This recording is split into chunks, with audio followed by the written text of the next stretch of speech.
Jusqu'à la fin de l'année 1941, c'est en Europe et en Afrique du Nord que se sont déroulés les principaux événements de la Seconde Guerre mondiale.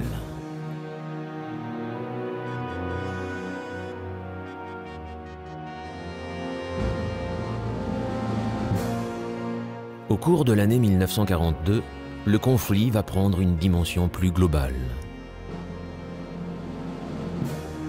L'attaque surprise contre la marine américaine à Pearl Harbor va en être le déclencheur.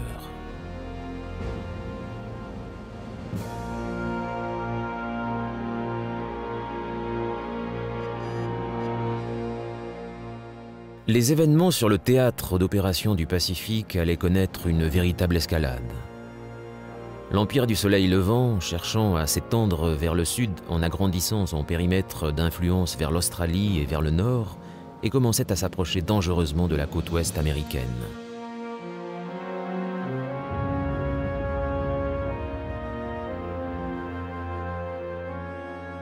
L'expansionnisme irrésistible du Japon allait cependant se heurter à des défis sérieux. Les mois d'avril, mai et juin 1942 feront comprendre aux Japonais qu'il existait des limites à leur réussite insolente.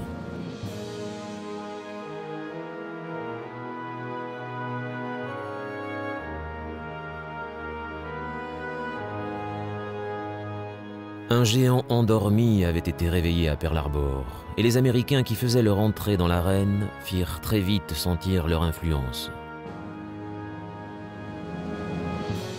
Du raid très audacieux de Doolittle sur Tokyo au combat de la mer de Corail et à la bataille de Midway, tous les avantages que le Japon avait conquis à Pearl Harbor allaient être contrés par les forces américaines.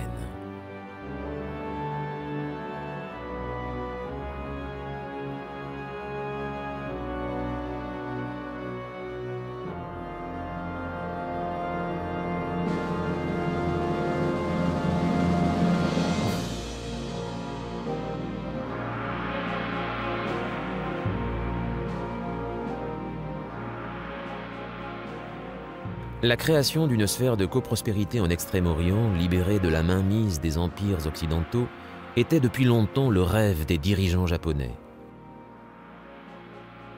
En avril 1942, l'Empire du Soleil Levant était plus vaste qu'il ne l'avait jamais été.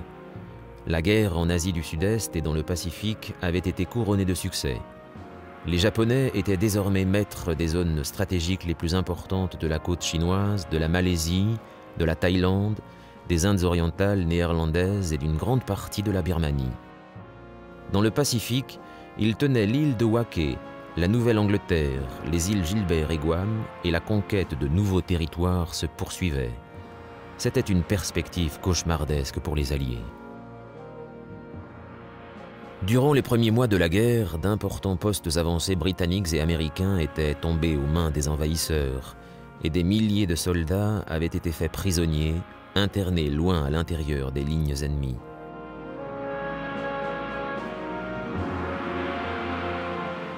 Même Singapour, auparavant considérée comme une forteresse imprenable, avait été écrasée par les Japonais. Nouvelle qui fit l'effet d'une bombe dans les états-majors alliés.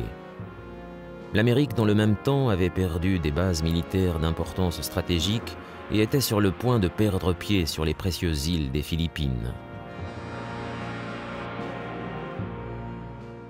Après l'invasion de la capitale des Philippines, Manille, les Japonais se dirigèrent vers le sud, sur les talons des troupes alliées en retraite. Rien ne semblait alors pouvoir empêcher l'Empire du Soleil Levant de dominer entièrement le Pacifique. Après cette série de victoires, les soldats japonais, très satisfaits de ce qu'ils avaient accompli, prirent le temps de se reposer.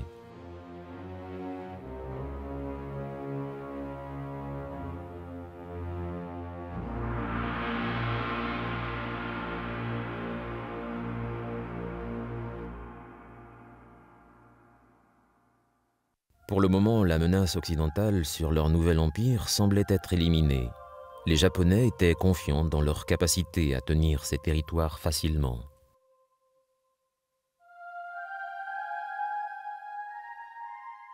La Grande-Bretagne et l'Amérique, pourtant, préparaient une contre-attaque, car il n'était pas question de subir de telles défaites sans représailles.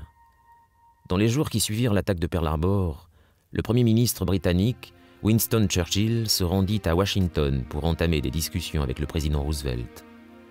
Le 26 décembre 1941, lors d'un discours devant le Congrès américain, il affirma son intraitable détermination à écraser l'ennemi.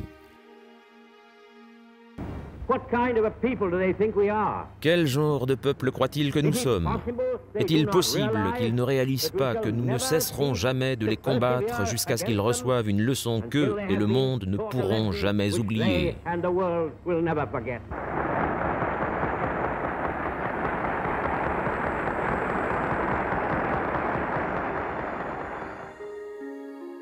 La Grande-Bretagne était seule dans le combat contre les forces de l'Axe depuis la chute de la France à l'été 1940. L'entrée de l'Amérique dans le conflit global fut grandement appréciée par Churchill. Désormais, Roosevelt, Churchill et Joseph Staline, en guerre contre les forces du Troisième Reich depuis juin 1941, étaient unis contre l'Axe. Il existait maintenant un véritable espoir de victoire pour les Alliés.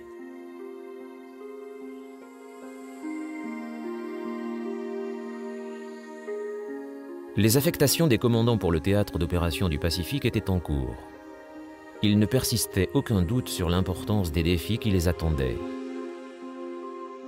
L'amiral Chester W. Nimitz, qui prit le commandement de la flotte du Pacifique 2 semaines après l'attaque japonaise contre la base navale américaine à Hawaï, était bien conscient qu'il serait nécessaire de prendre le temps de dégager les ruines de Pearl Harbor avant de rétablir la prééminence de la flotte américaine.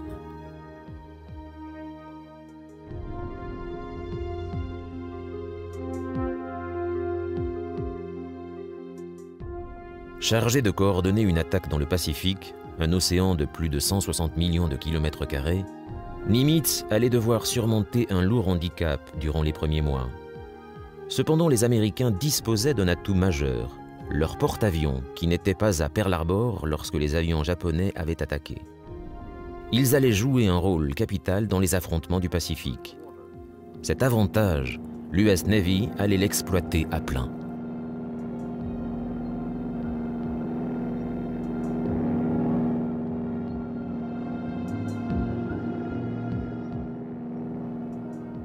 Craignant que les Japonais continuent leur progression vers l'Australie et la Nouvelle-Zélande, la première réponse des Alliés fut d'établir des bases aux confins du Pacifique afin de pouvoir lancer des contre-attaques.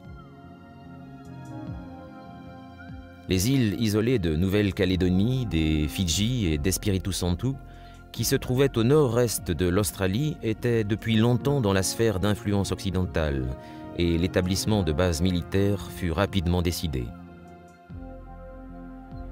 Mais compte tenu des violents combats qui se déroulaient sur le théâtre d'opérations européen, il s'avéra particulièrement compliqué de trouver des réserves à envoyer dans le Pacifique. Ces approvisionnements ne parvenaient que difficilement.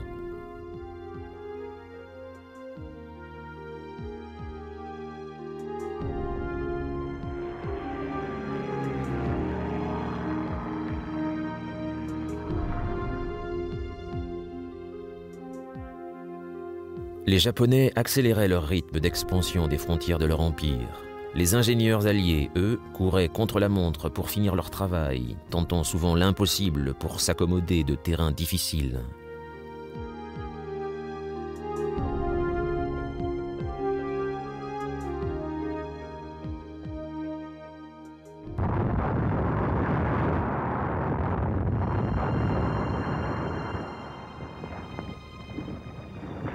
Malgré la détermination des Alliés de stopper les Japonais qui ne faiblissaient jamais, la situation en avril 1942 était pour le moins critique. Depuis l'invasion des Philippines en décembre 1941, les forces américaines et philippines conduites par le général Douglas MacArthur menaient une résistance désespérée contre les Japonais. La situation s'étant détériorée, le président Roosevelt demanda à MacArthur de se retirer pour prendre le commandement des opérations dans le Pacifique du Sud-Ouest, depuis l'Australie. Bien que réticent à quitter ses hommes, MacArthur obéit aux ordres du président le 11 mars, non sans avoir fait le vœu solennel de revenir.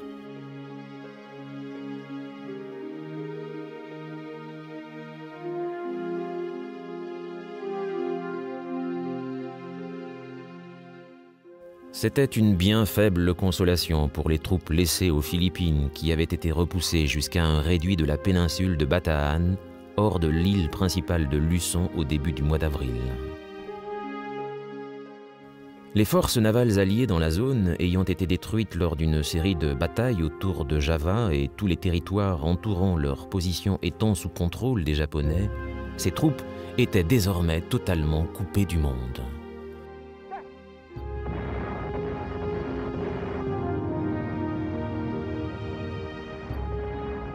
Lorsque les Japonais lancèrent leur nouvel assaut au cours duquel l'aviation et l'artillerie brisèrent les lignes de défense alliées, ces hommes, affamés, malades et fatigués par les combats incessants, étaient trop faibles pour contre-attaquer. Ils finirent par se rendre. Une partie des soldats tenta de s'échapper de l'île de Corregidor vers le sud de Bataan, mais des bataillons d'infanterie japonais s'étaient infiltrés et les repoussèrent jusqu'à Malnta Hill. Au grand désespoir de ceux qui se battaient encore, le drapeau américain fut baissé et le général Jonathan Wainwright, qui avait pris la suite du général MacArthur, n'eut plus d'autre choix que d'accepter les termes de la reddition proposée par le général Masaharu Homma. Le 8 mai 1942, les Philippines étaient officiellement perdues. Mais une plus grande tragédie encore attendait les Alliés à la suite de la chute des Philippines. Les Japonais avaient fait 80 000 prisonniers. Tous devaient être transportés vers des camps, mais face à l'ampleur de la tâche, les Japonais décidèrent qu'ils devraient marcher une centaine de kilomètres jusqu'à la ligne de chemin de fer à San Fernando. Cette marche, qui plus tard fut baptisée la marche de la mort, commença le 10 avril. Ce fut un enfer pour ces hommes mal nourris et malades. Des milliers d'entre eux moururent en raison de leur état de fatigue, de la faim, de la déshydratation et de la maladie, et des milliers d'autres furent assassinés par leurs gardes. C'était un sombre présage sur ce que la guerre contre le Japon allait coûter en termes de vies humaines, les prisonniers de guerre étant traités avec un total mépris par les soldats japonais qui considéraient toute reddition comme un déshonneur.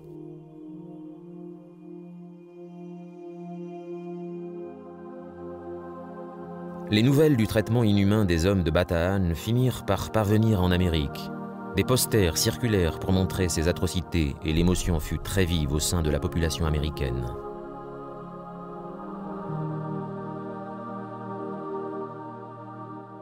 La résolution des Alliés à écraser les Japonais se renforça encore.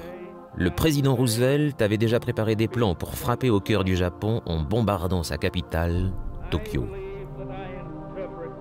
Après l'attaque contre Pearl Harbor, Roosevelt cherchait à remonter le moral de la population et à la lumière des derniers événements des Philippines, il était désormais désireux de montrer aux Américains et au peuple japonais que l'empire du soleil levant n'était pas invulnérable.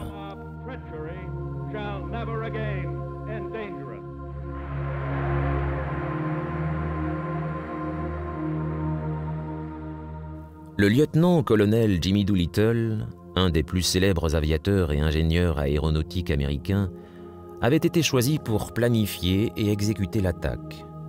Dans le passé, Doolittle avait remporté de très nombreuses récompenses pour ses exploits et avait largement contribué au développement de l'aéronautique. La mission qu'on lui confiait était un défi auquel il n'avait pas encore été confronté. Le principal problème auquel devaient faire face les Américains résidait dans le fait qu'ils n'avaient aucune base d'où un bombardier pouvait décoller pour atteindre Tokyo. Une attaque pouvait bien sûr être lancée depuis un porte-avions, mais les appareils qui étaient à bord n'auraient pas été capables de causer beaucoup de dégâts.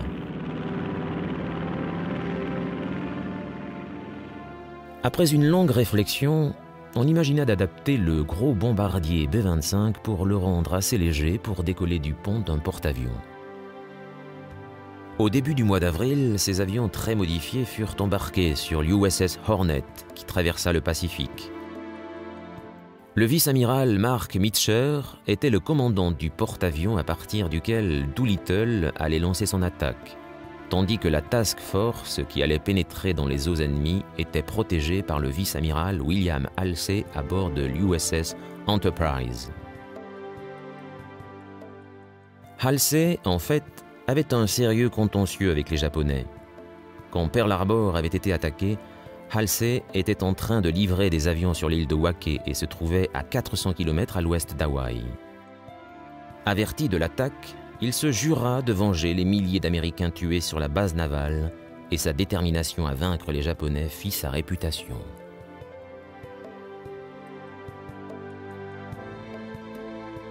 Alors que l'USS Hornet et l'USS Enterprise s'aventuraient aux portes de l'Empire du Soleil Levant, Halsey dut faire face à un impondérable dans sa quête de revanche. Le 18 avril, un navire japonais repéra la flotte.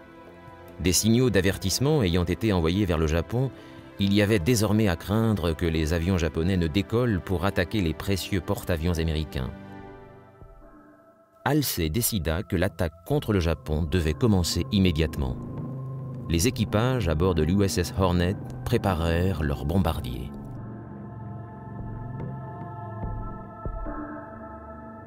Les avions disposaient de moins de 160 mètres de pont pour décoller et aucun des pilotes, y compris Doolittle, n'avait jamais décollé d'un porte-avions.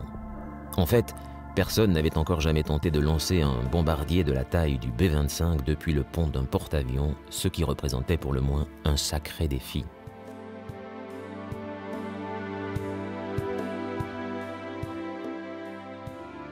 Mais l'entraînement rigoureux que les équipages volontaires avaient reçu s'avéra payant, et les 16 B-25 chargés de bombes explosives et incendiaires décollèrent avec succès.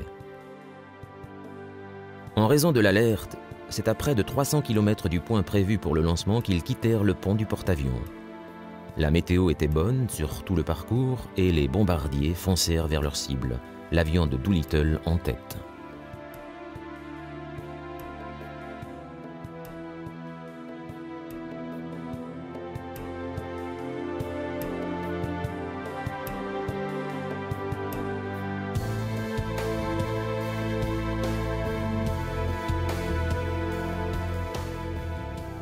Six heures après le décollage, les avions atteignirent Tokyo au crépuscule et larguèrent leurs bombes sur la capitale et ses environs.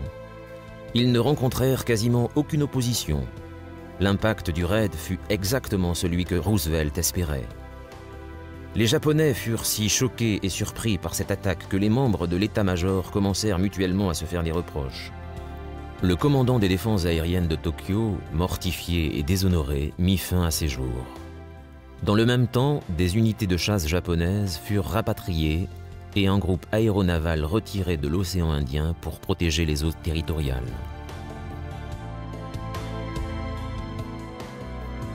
Tandis que l'Amérique célébrait les pilotes du raid de Doolittle comme des héros, tous les hommes qui avaient bravé les Japonais n'avaient pu revenir. 2 équipages avaient été faits prisonniers après leur atterrissage en territoire ennemi et 3 de ces hommes allaient être exécutés un peu plus tard. Doolittle, avec ses autres équipages, avait été aidé par les militaires et les civils de l'Est de la Chine qui les abritèrent et assurèrent leur rapatriement.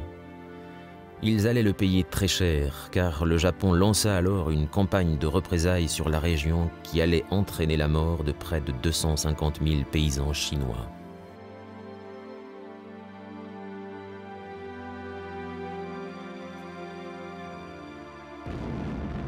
La brutalité de la réaction révèle combien l'attaque contre Tokyo avait porté atteinte à la fierté japonaise.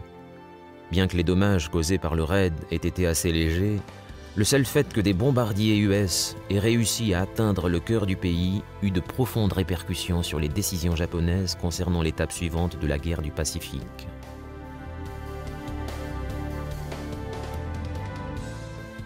Au début de l'année 1942, bien que les frontières de l'Empire se soient agrandies, un certain nombre de désaccords existaient au sein du commandement nippon concernant la suite des opérations. L'amiral Osami Nagano, chef de l'état-major naval, était un chaud partisan de la conquête de nouveaux territoires, une stratégie qui avait aussi le plein soutien de l'armée impériale.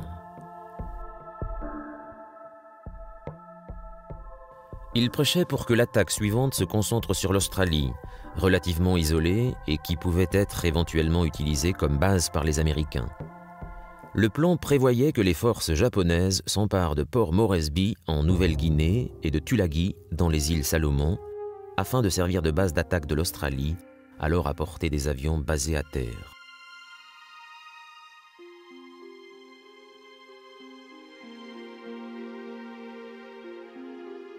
Les Japonais avaient déjà commencé à s'approcher du territoire australien.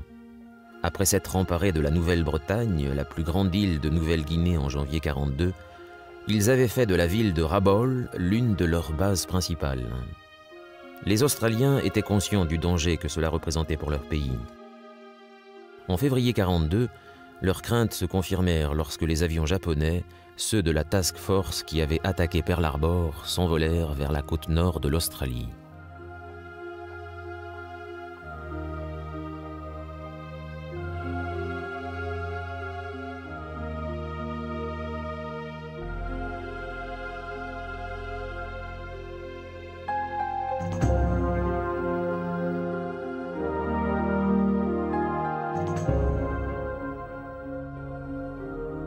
À l'approche de leur cible, le port de Darwin, ils furent rejoints par de puissants bombardiers. Ce raid aurait pu être aussi dévastateur que l'attaque de Pearl Harbor.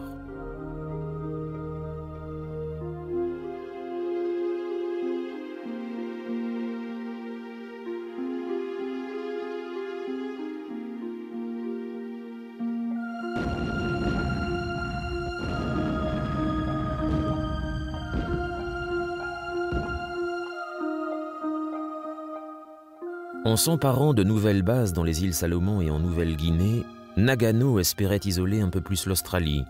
L'occupation de Port Moresby et Tulagi n'assurait pas seulement la défense de Rabaul, mais allait faciliter la conquête de la Nouvelle-Calédonie, des Fidji et des Samoa. Toutes les lignes d'approvisionnement entre les USA, l'Australie et la Nouvelle-Zélande seraient alors coupées. Au Japon, tous n'étaient pas d'accord avec Nagano. L'amiral Yamamoto, qui avait conçu l'attaque sur Pearl Harbor, pensait que, plutôt que de continuer à conquérir de nouveaux territoires, le Japon devrait se concentrer sur la création d'une défense solide du nouvel empire. Les Japonais disposaient désormais de ressources naturelles inépuisables qui pouvaient être acheminées de tous les territoires conquis autour du Pacifique. Les routes maritimes entre le Japon et les pays occupés devaient être protégées, et c'est pour cela que Yamamoto était impatient d'éliminer la menace d'une intervention américaine.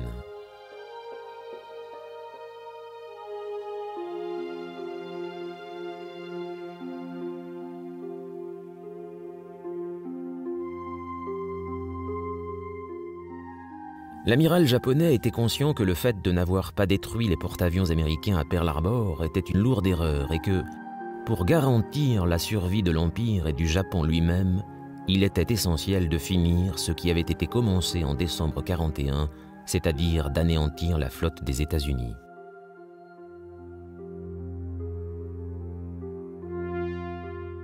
Yamamoto commença à concevoir un plan pour attirer les porte-avions américains à portée de la Task Force nippone en vue d'une bataille décisive qui permettrait aux Japonais d'avoir le contrôle de tout le Pacifique central.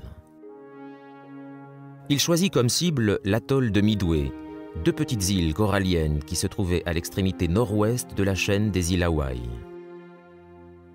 La base américaine qui s'y trouvait était assez loin d'Hawaï pour réduire le risque que les bombardiers lourds puissent venir menacer les navires japonais. D'autre part, si aucun porte-avions n'était envoyé pour protéger l'atoll, en cas de capture, Midway permettrait d'étendre le périmètre de défense du Japon et pourrait même constituer une base avancée pour lancer des attaques contre la côte ouest des États-Unis.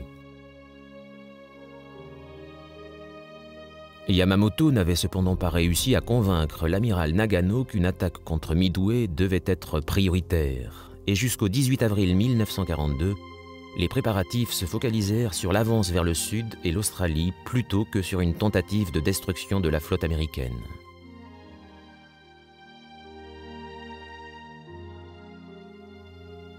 Ce n'est que lorsque Jimmy Doolittle lança son audacieux raid contre Tokyo que l'opinion changea en faveur d'une attaque contre Midway. Avec la peur grandissante que le Japon soit vulnérable aux attaques aériennes, le Premier ministre, le général Tojo, consacra ses efforts à la défense de l'Empire et à l'élimination de la menace américaine. Cependant, mi-avril, il était déjà trop tard pour retirer les forces qui se préparaient à avancer sur Port Moresby et Tulagi. La bataille de Midway devrait attendre.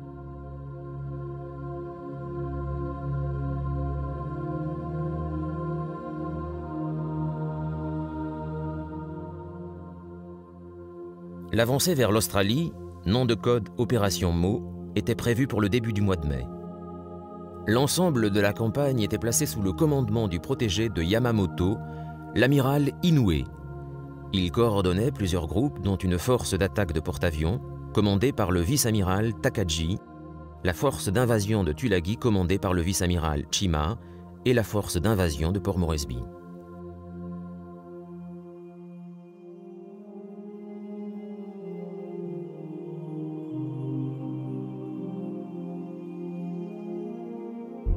Ce que les Japonais ne savaient pas, c'est que les Américains avaient cassé leur code et que toute liaison radio était interceptée par les services de renseignement américains et britanniques. L'amiral Nimitz fut donc informé de l'imminence d'une attaque contre Port Moresby. La nouvelle fut traitée très sérieusement par le commandant américain qui savait que l'Australie devenait très vulnérable si les Japonais implantaient des bases aussi près du pays. Après consultation de l'amiral Ernest King à la tête de l'US Navy, il fut décidé que ces tentatives d'invasion devaient être stoppées par tous les porte-avions que les Alliés pourraient rassembler. Une flotte comprenant 2 groupes de porte-avions fut rapidement rassemblée, comprenant la Task Force 17 basée sur le porte-avions USS Yorktown et la Task Force 11 sur le porte-avions USS Lexington.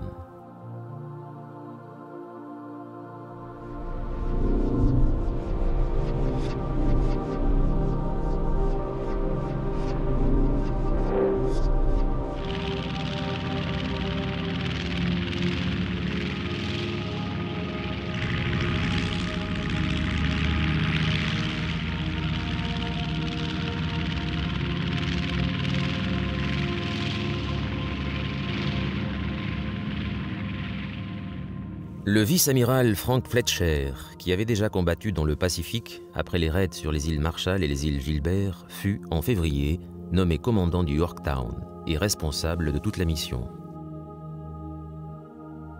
Le vice-amiral Aubrey Fitch commandait le Lexington. De plus, une force australo-américaine, la Task Force 44, commandée par le Rear Admiral John Craze de la Royal Navy, amènerait un soutien supplémentaire.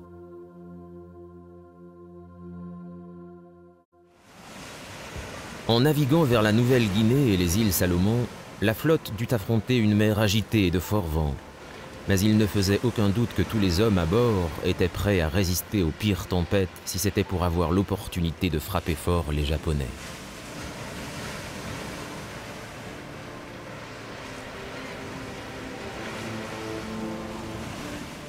Pendant que les porte-avions naviguaient cap à l'ouest, les avions étaient armés pour l'attaque, chargés de bombes, et les pilotes se tenaient prêts à l'action.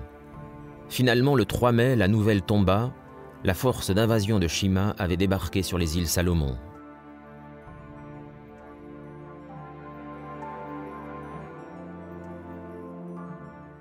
Les troupes japonaises s'avançant vers Tulagi, Fletcher modifia sa trajectoire vers le nord. Le 4 mai, 60 avions furent lancés en 3 vagues à partir du Yorktown, prenant les forces de Shima complètement par surprise. L'attaque fut un succès. 3 chasseurs de mines et 4 hydravions furent touchés. Les Américains tentèrent de couler un gros destroyer, mais les Japonais continuaient à tenir Tulagi et travaillaient déjà à l'installation d'une base d'hydravions sur l'île.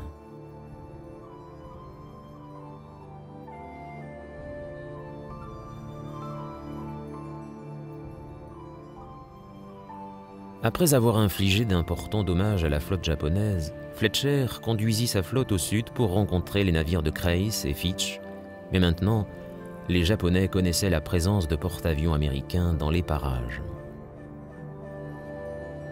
Désireux d'accomplir ce que Yamamoto espérait faire à Midway, l'amiral Takagi entra en action. Il emmena ses porte-avions à environ 500 km des îles Salomon et entra dans la mer de Corail pour affronter les Alliés.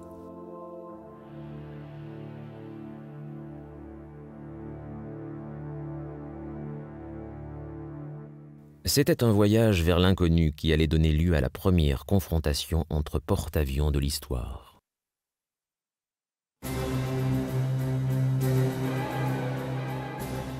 Un des hauts gradés US déclara plus tard à propos de la bataille de la mer de Corail qu'elle fut sans aucun doute la bataille la plus confuse de toute l'histoire des batailles. Des avions de reconnaissance furent envoyés par les Américains et les Japonais pour repérer les navires ennemis, jouant au chat et à la souris.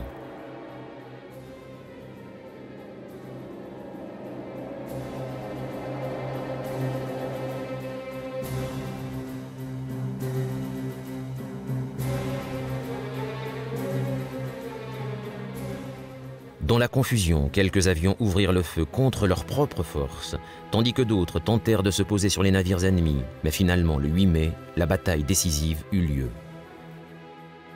À environ 8h20 ce matin-là, chacun détecta la présence de l'autre pratiquement simultanément et les avions furent lancés en toute urgence. Les Japonais en une force combinée et chaque porte-avions US en raid d'attaque séparés.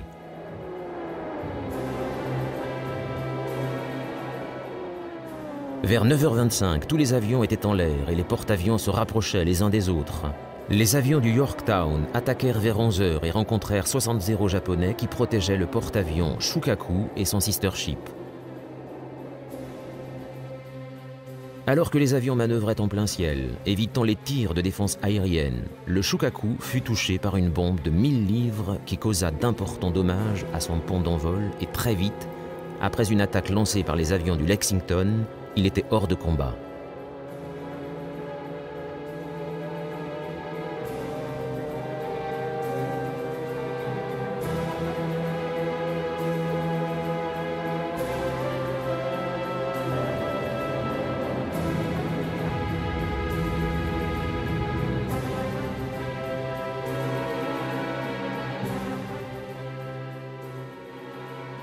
Les Japonais contre-attaquèrent et 14 avions foncèrent sur l'USS Lexington dans un mouvement de tenaille.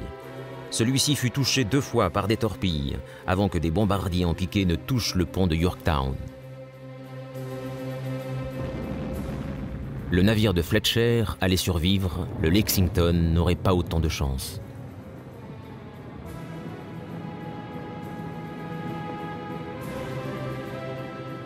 Les bombes avaient détruit un réservoir de carburant. Des étincelles mirent le feu aux vapeurs qui s'étaient accumulées dans le navire, une série de dramatiques explosions retentirent et l'incendie devint vite incontrôlable. Des navires s'approchaient pour évacuer l'équipage car plus de 2500 hommes cherchaient à quitter le Lexington. À ce stade de la bataille, chaque adversaire avait subi des dommages considérables.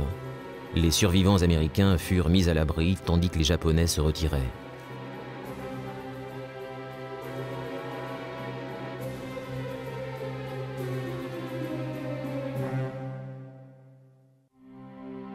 La bataille avait été coûteuse pour les Américains en raison de la perte de l'USS Lexington, ainsi que d'autres navires et de beaucoup d'appareils. Sur le plan tactique, les Japonais avaient gagné la bataille. La bataille de la mer de Corail allait en fait avoir une conséquence positive. La présence d'une force alliée importante dans la zone et les dommages subis par 2 porte-avions firent craindre aux Japonais la destruction de leurs embarcations de débarquement qui se dirigeaient vers Port Moresby pour l'envahir. L'attaque fut donc reportée et avec elle l'avance vers les côtes nord de l'Australie. La mission de Nimitz avait donc été un succès. Pour l'instant, l'Australie était sauvée.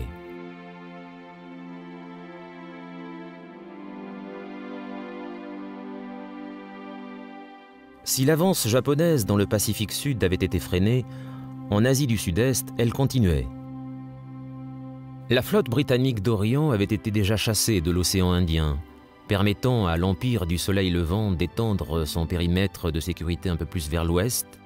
Les sous-marins japonais patrouillant en toute liberté dans la zone, les Alliés ne pouvaient pas faire grand-chose pour empêcher l'ennemi de progresser encore à travers la Birmanie et vers l'Inde, le joyau de la couronne de l'Empire britannique en Asie. Les Britanniques avaient déjà perdu un grand nombre de territoires et Winston Churchill était particulièrement inquiet de cette nouvelle menace. Le sous-continent indien était sous la coupe des Anglais depuis 1858 et Churchill était réticent à l'idée de perdre une pièce si précieuse de l'Empire. Son allié américain, le président Roosevelt, avait quant à lui d'autres soucis.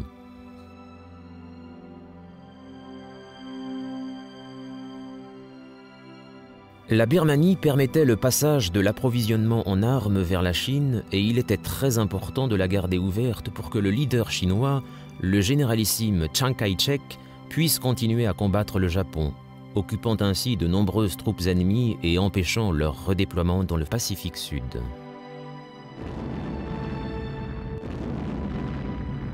Roosevelt avait affecté le général Joseph Stilwell comme chef d'état-major pour le théâtre d'opérations Chine, Birmanie et Inde.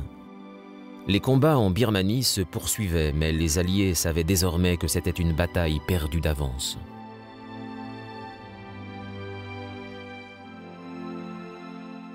Vers la fin avril, Lachio, au nord-est de la Birmanie, était tombé, coupant ainsi la route birmane, et Stilwell n'eut d'autre choix que d'ordonner une évacuation d'urgence. Le 6 mai, le général américain commença à se retirer vers l'Inde, à pied, tandis que les troupes britanniques tentaient de ralentir la progression des Japonais avant de filer également vers l'Inde. Tout espoir de conserver la Birmanie était désormais perdu, et ce pays, une fois envahi, la protection qu'il offrait à l'Inde n'existait plus. Churchill craignait de perdre encore du terrain, mais les Japonais n'avaient en fait aucune intention d'envahir l'Inde. Et à la fin du mois de mai, il était devenu évident que d'autres plans plus ambitieux occupaient leurs états-majors. Yamamoto était en train de fignoler la préparation de la bataille de Midway qui allait bientôt marquer la nouvelle étape de la guerre que menait le Japon contre la flotte américaine. Bien que le supérieur de Yamamoto, l'amiral Nagano, ait finalement donné son aval pour l'attaque de Midway, des désaccords persistaient entre les commandants de la marine. Nagano avait décidé que Yamamoto lancerait une autre attaque, en même temps que celle sur Midway, pour s'emparer de quelques îles volcaniques, inhabitées, situées à environ 1500 km à l'ouest de la péninsule de l'Alaska. Les îles aléoutiennes se trouvaient loin au nord de Midway, et Yamamoto était conscient que cette mission supplémentaire allait étendre sa zone de bataille de façon démesurée. Mais Nagano ne put être dissuadé.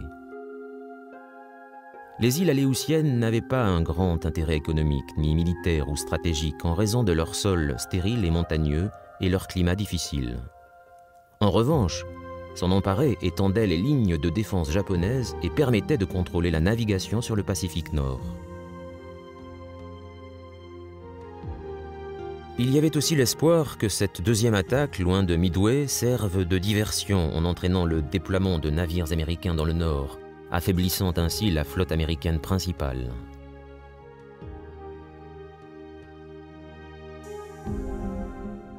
Yamamoto finit par trouver quelques avantages au plan de Nagano et, bien que réticent, donna son accord à l'extension de la zone de bataille en y incluant les îles proches de l'Alaska.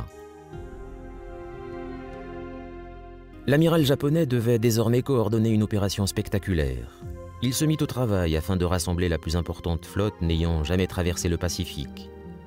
L'effet de surprise constituerait une caractéristique importante du plan de Yamamoto.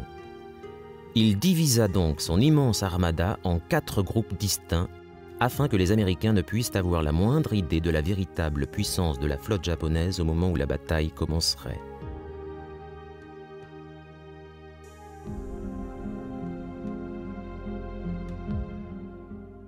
La première force de frappe aéronavale était conduite par l'amiral Chuchi Nagumo, qui avait conduit l'attaque contre Pearl Harbor quelques mois auparavant, et qui avait également réussi à forcer les Anglais à abandonner l'océan Indien après ses attaques contre leur flotte début 1942.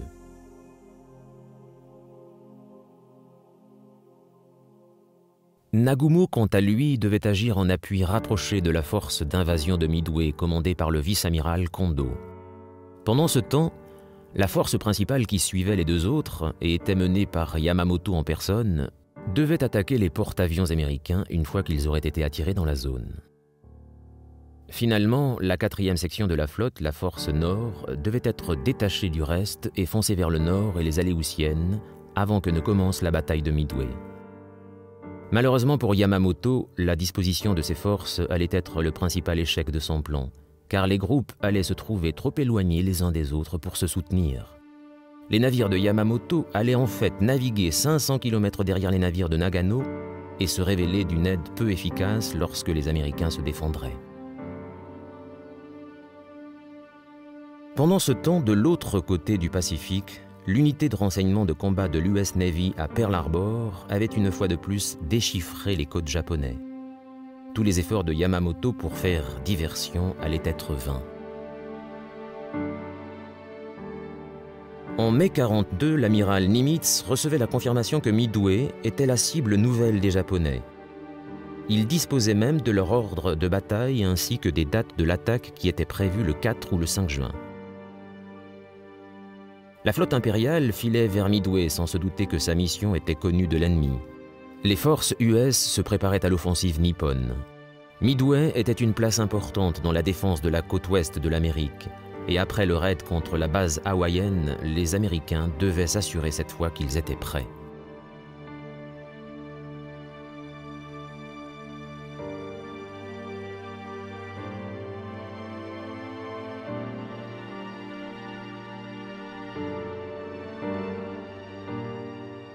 À la différence des Japonais, ils bénéficiaient du fait que Midway pouvait être utilisé comme base de lancement et que depuis Hawaï, de nouveaux avions avaient été envoyés, renforçant ainsi la puissance aérienne et la défense du site.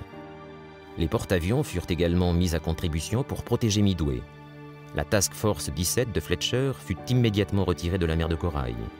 Bien que sévèrement endommagé, le Yorktown avait survécu à la bataille. Après son retour à Pearl Harbor le 27 mai, les ouvriers du chantier naval avaient travaillé 24 heures sur 24 pour le réparer afin qu'il soit prêt à aller défendre Midway.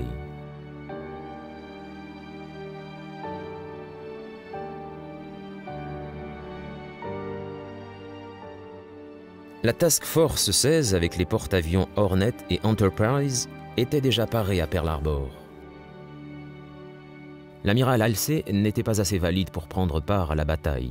Il fut remplacé par l'amiral Raymond Sprance qui allait opérer sous le commandement de l'amiral Fletcher.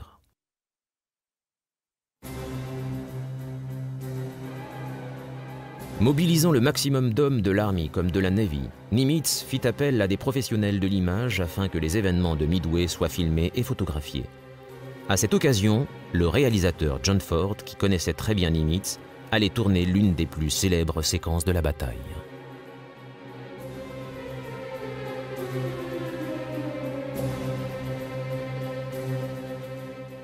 Vers la fin du mois de mai, tout ce qui était possible de faire pour se préparer à la bataille avait été fait. Les défenses étaient en place et les forces américaines ne pouvaient pas faire plus que guetter et attendre que l'offensive japonaise commence. Les unités de l'Air Corps fouillaient le ciel à la recherche des premiers signes de l'attaque japonaise, tandis qu'en mer, Yamamoto et son armada se rapprochaient de la base navale.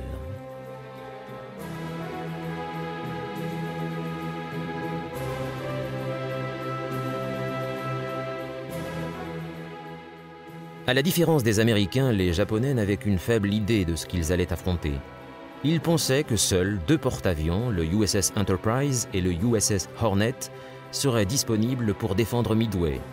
Ils étaient en effet convaincus que l'USS Yorktown avait été coulé lors de la bataille de la mer de Corail. Sous-estimer la puissance de leurs adversaires allait s'avérer une erreur dramatique. En réalité, les Japonais faisaient face non pas à 2, mais à 3 groupes embarqués, et le défi qui les attendait allait se révéler plus dur que ceux que Yamamoto avait imaginés.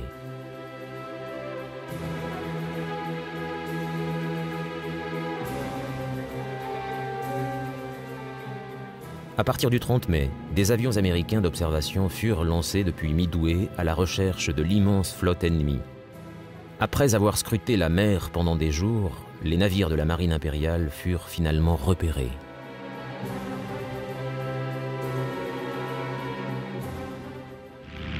L'alarme retentit sur l'archipel de Midway dans les premières heures du 4 juin lorsque Nagumo ordonna à ses bombardiers en piqué, ses torpilleurs et ses chasseurs zéro de lancer l'attaque contre la base américaine. Moins de 2 heures plus tard, le massacre commençait.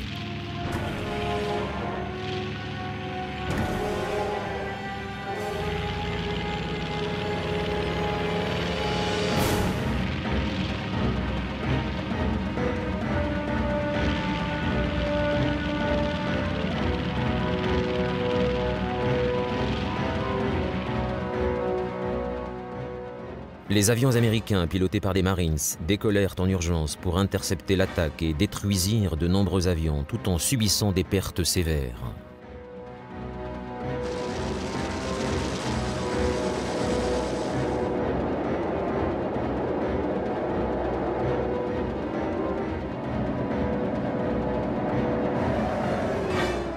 Pendant ce temps, les bombardiers en piqué de Nagumo déferlaient sur l'île et ses défenseurs au sol qui les attendaient de pied ferme. La DCA s'avéra bien plus redoutable que les Japonais ne s'y attendaient.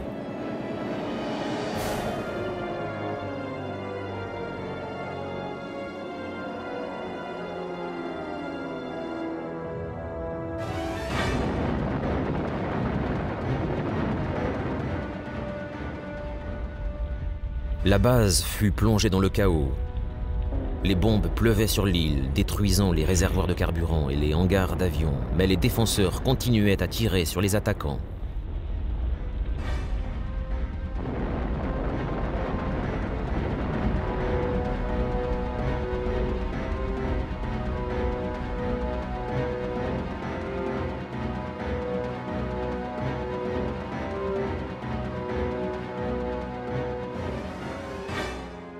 Dès que la première attaque contre l'île prit fin, les Américains contre-attaquèrent.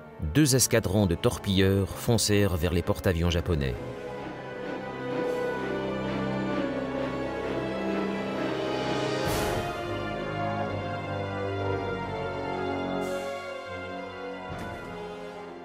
Sans chasseurs d'escorte, ils étaient une proie facile pour les Zéros et pratiquement tous furent abattus. Mais les vagues d'attaques américaines continuèrent, accaparant les Japonais, plus occupés à défendre leurs navires qu'à lancer un raid contre la flotte américaine. Les avions US percèrent alors les défenses japonaises.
Le groupe aérien de l'Enterprise toucha 2 porte-avions, dont celui de Nagumo, tandis que les avions du Yorktown en attaquaient un 3e.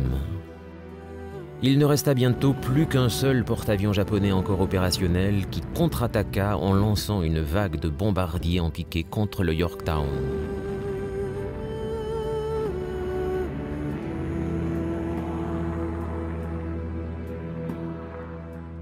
Comparé au porte-avions japonais, le Yorktown était mieux préparé pour le combat. Il lança sans tarder ses chasseurs pour intercepter les avions ennemis. De nombreux avions japonais furent descendus et le Yorktown fut touché par des bombes à plusieurs reprises. Mais les incendies furent vite maîtrisés et les décollages de chasseurs se poursuivirent.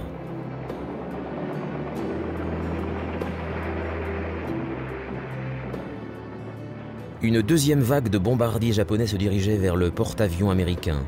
L'amiral Spruance lança alors une attaque décisive contre la flotte japonaise avec 40 bombardiers en piqué. En moins d'1 heure, ils repérèrent le dernier porte-avions japonais. En dépit de ses efforts désespérés pour résister, les avions américains lui portèrent un coup fatal. Il prit feu et coula.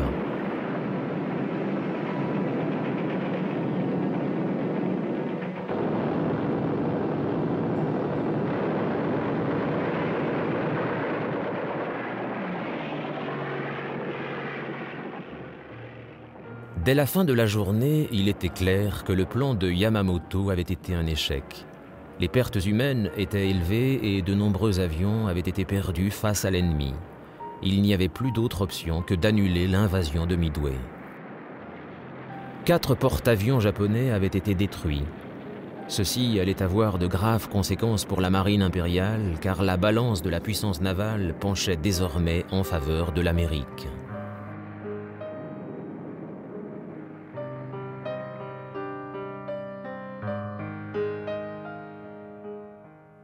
L'US Navy avait aussi subi de son côté des pertes sévères. Le Yorktown, navire amiral de la Task Force 17, qui avait joué un rôle décisif en mer de Corail et à Midway, n'allait pas survivre. Après avoir été touché par des torpilles, son équipage fut contraint à l'abandon de peur qu'il ne chavire. Après avoir reçu un coup fatal d'un sous-marin japonais, le Yorktown coula le 7 juin.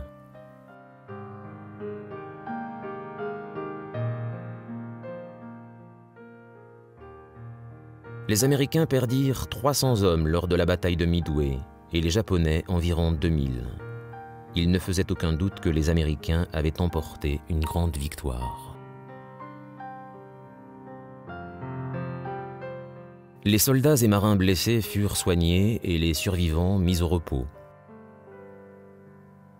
Le président Roosevelt félicita ceux qui avaient courageusement affronté l'ennemi et déclara que la bataille de Midway avait stoppé la progression japonaise.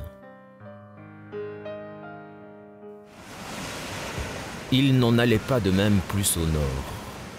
Les forces qui se dirigeaient vers les Aléoutiennes allaient avoir plus de succès que la flotte de Nagumo à Midway. Les 3 et 4 juin, ces porte-avions lancèrent des attaques contre les 2 bases militaires des îles de l'Unalaska.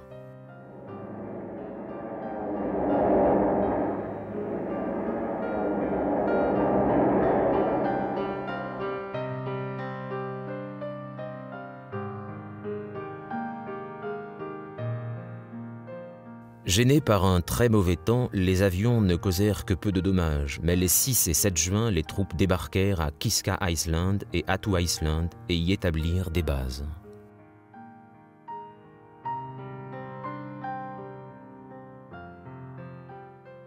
Ces bases plaçaient les Japonais aux portes du territoire US. Redoutant que des attaques ne soient lancées contre la côte ouest, toutes les précautions furent prises pour défendre le territoire national.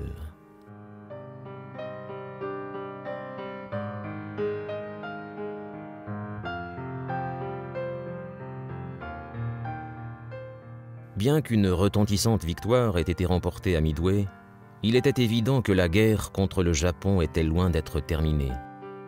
Les mois qui suivirent allaient prouver à quel point la bataille contre l'Empire du Soleil Levant serait dure. Des territoires gelés des îles Aléoutiennes jusqu'aux jungles impénétrables de la Nouvelle-Guinée et des Salomon, quelques-unes des plus dures batailles de l'histoire de la Seconde Guerre mondiale restaient à gagner. Et la guerre du Pacifique n'en était qu'à ses débuts.